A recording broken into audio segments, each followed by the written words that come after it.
এবার হাওড়ায় বিপজ্জনক বহুতল। শরৎ চ্যাটার্জি রোডে হেলে পড়েছে বহুতল। পুরসভার ইঞ্জিনিয়ারদের রিপোর্ট পাওয়ার পরই ব্যবস্থা জানালেন হাওড়া পুরসভার পুর প্রশাসক সুজয় চক্রবর্তী।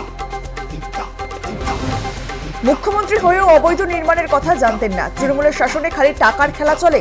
বাঘাযতীন, ট্যাংরা ও বাগুইয়াটিতে বহুতল হেলে পড়ার ঘটনায় মুখ্যমন্ত্রীকে নিশানা বিজেপি বিধায়ক অগ্নিমিত্রা পালের।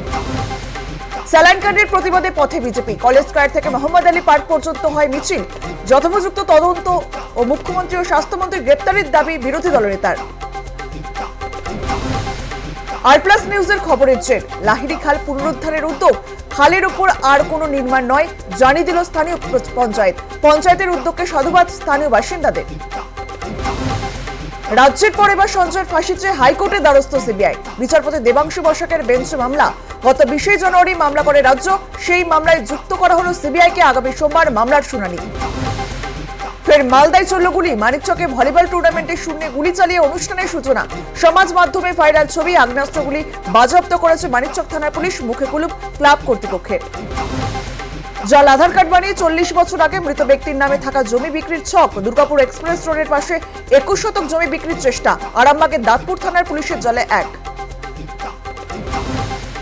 বেলঘড়িয়া এক্সপ্রেসওয়ের পাশে মাটি মাফিয়াদের দৌরাত্ম্য।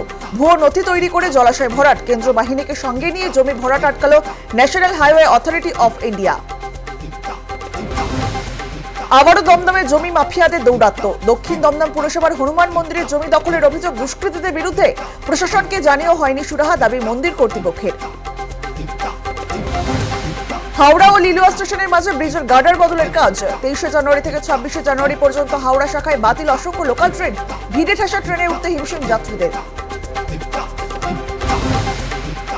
প্রজাতন্ত্র দিবস আগে ভারত বাংলাদেশ সীমান্তে অফ অ্যালার্ট জারি করল বিএসএফ। সীমান্তে অসংরক্ষিত এলাকায় থাকবে বাড়তি সতর্কতা। 31 জানুয়ারি পর্যন্ত অ্যালার্ট জারি থাকবে বলে জানানো হয়েছে নির্দেশিকায়।